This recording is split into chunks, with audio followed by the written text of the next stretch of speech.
সন্মুখত বিটিচি নিৰ্বাচনক লৈ অধিক আগ্ৰহেৰে বাট চাই আছে বিটিচিৰ জনতা। কোনে মাৰিব এইবাৰ বিটিচিত শেষ আহি, কাৰ মাজত হ'ব বিটিচিৰ চৰকাৰ।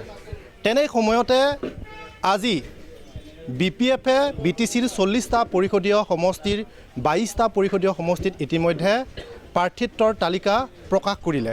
আৰু তাৰে মাজত হৈছে ওদালগুৰি জিলাৰ 10টা পৰিষদীয় সমষ্টিৰ 31 নং খৈৰাবাৰী পৰিষদীয় সমষ্টিৰ যি পাৰিষদ, তিনিবাৰকৈ একেৰাহে পাৰিষদ হোৱা প্ৰাক্তন EM তেখেতক পুনৰবাৰ প্ৰাৰ্থিত্ব প্ৰক্ষেপ কৰিছে BPF-এ। আৰু পোনে পোনে মই তেখেতৰ সৈতে কিছু কথা জানিবলৈ চেষ্টা কৰিম। তাৰা আপোনাৰ ওচৰলৈ আহিছোঁ, কি ক'ব? যিহেতু নিৰ্বাচনী যুঁজৰ পূৰ্বে এখন যুঁজ হৈ সেয়া হৈছে প্ৰাৰ্থিত্বৰ যুঁজ। আপুনি সেই যুঁজত আপুনি জয়যুক্ত লাভ কৰিছে বুলি ক'ব লাগিব এক প্ৰকাৰ। কি ক'ব, অনুভৱ কেনেকুৱা পুনৰবাৰ আপোনাকে দিছে? ধন্যবাদ। আজি আমাৰ সন্মানীয় হাগ্ৰামা মহিলাৰ দেৱে PMB বডিৰ সেই মিটিংখনত মানে তেওঁলোকে পুংখানুপুংখভাৱে আলোচনা কৰিছে। আৰু সেই সূত্ৰে তেওঁলোকে আজি মানে 40টাৰ ভিতৰত 22টা সমষ্টিৰ প্ৰাৰ্থী ঘোষণা কৰিছে। তাৰ কাৰণে মই প্ৰথমে সন্মানীয় আমাৰ দলৰ সভাপতি শ্ৰীযুত হাগ্ৰামা মহিলাৰ দেৱক মই ধন্যবাদ জ্ঞাপন কৰিছোঁ। তেখেতে আমাৰ খৈৰাবাৰী সমষ্টিত মোৰ নামটো মানে প্ৰস্তাৱ কৰিছে, মোৰ নামটো দিছে প্ৰাৰ্থী হিচাপে আগন্তুক নিৰ্বাচনৰ কাৰণে। মই তেখেতক প্ৰথমে ধন্যবাদ জ্ঞাপন কৰিছোঁ। আৰু প্ৰায় চাৰা মানে আমাৰ খৈৰাবাৰী ভোটাৰ ৰাইজক মই একদম ধন্যবাদ জ্ঞাপন কৰিছোঁ। তেওঁলোকে যিহেতু আমাৰ BPF দলক খুব ভাল পাইছে, আমাৰ দলত মানে দলে বলে যোগদান কৰি আছে। আৰু নিশ্চয় এনেকুৱাৰ ভিত্তিত আমাৰ সন্মানীয় হাগ্ৰামা মহিলাৰ দেৱে মোৰ নামটো প্ৰস্তাৱ কৰিছে।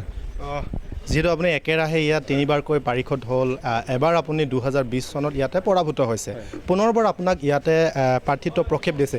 এইবুলি BJPক পৰাভূত কৰি আপুনি ইয়াতে দখল কৰিবলৈ কিমান দূৰ সক্ষম বা ক্ষমতা বৃদ্ধি হৈছে আপোনালোকৰ দলৰ? আমি সম্পূৰ্ণ প্ৰস্তুত। যি দলে নাহক কিয় BPF দল হিচাপে ইয়াত মানে 31 নং খৈৰাবাৰী সমষ্টিত আমি টোটেলি প্ৰস্তুত হৈছোঁ। ৰাইজে এতিয়া সেই 5টা বছৰৰ ভিতৰতে প্ৰমোদ বড়োৰ নেতৃত্বত যি চৰকাৰ চলাই আছে সেই মানে ইয়াত তিতা কেহা তেওঁলোকে চব পাইছে। গতিকে চবেই এতিয়া গম পাইছে সেই 5টা বছৰ একো হোৱা নাই। মানে আগৰ তুলনাত মানে তেওঁলোকক মানে যিমানখিনি কৰিম বুলি ভাবি আছিলে সিমানখিনি হোৱা নাই। তাৰ কাৰণে ৰাইজে অসন্তুষ্ট। আজি প্ৰমোদ বড়োৰ ওপৰত সেইটোৱে এটা অসন্তুষ্ট। আজি তেখেতে গভৰ্ণমেণ্টৰ পৰা যিখিনি আমি লাভ কৰিছিলোঁ, ইয়াৰলি আমাৰ যিটো বাজেট হয় মানে ছাপ'জ 800 কোটি পাইছিলে, সেই 800 কোটি টকাৰ পৰাই তেখেতে 230 কোটি আজি ৰিটাৰ্ণ হৈ গ'ল। কামেই কৰিব পৰা নাই।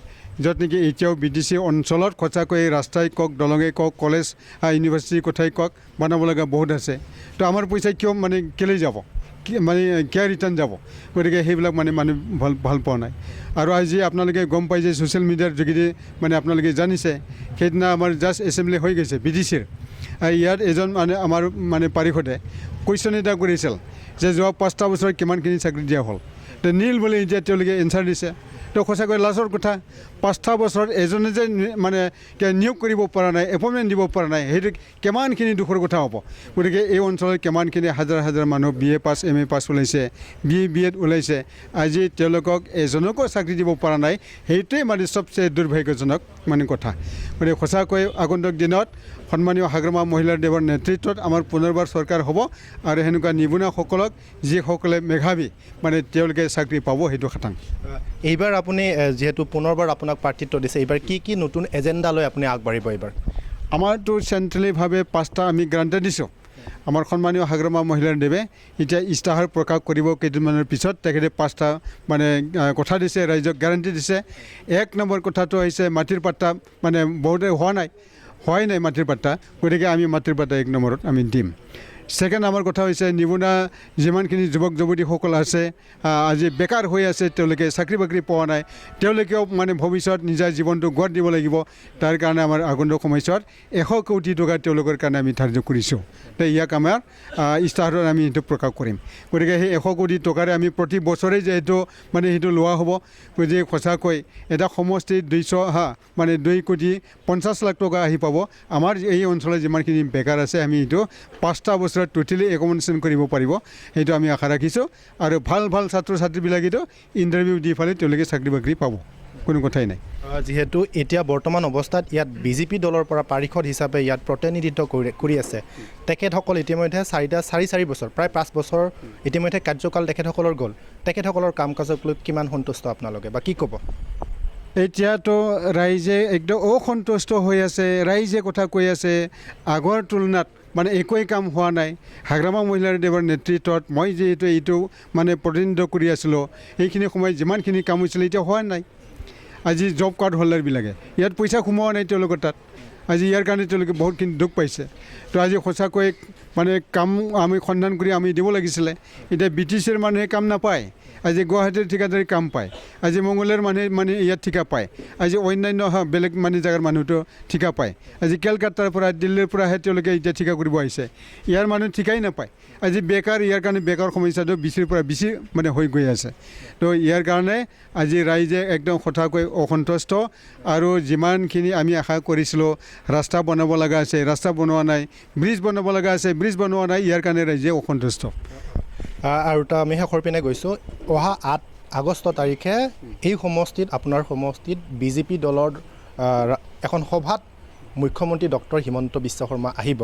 তেখেতে অহাত যিহেতু ৰণসিঙা তেখেতে বজাব, BJP দলৰ হয়, আপোনাৰ দলত কিবা প্ৰভাৱ পৰিব নেকি তেতিয়া তেখেতে আহিলে?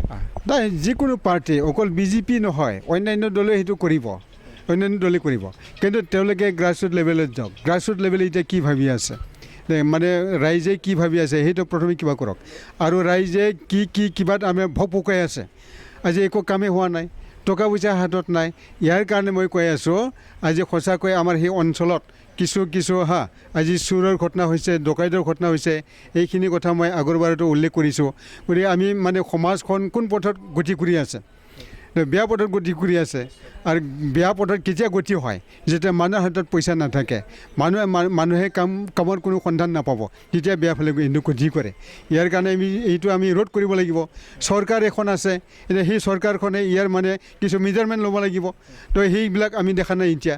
তো ইয়াৰ কাৰণে যিমান ডাঙৰ মানুহ নাহক কিয়, আমাৰ খৈৰাবাৰী অঞ্চলৰ ৰাইজে চবেই বুজি উঠিছে যে এইটো বৰ্তমানত থকা চৰকাৰখন কোনো ৰাইজৰ মংগলৰ কাৰণে এটাও কাম কৰিব পৰা নাই।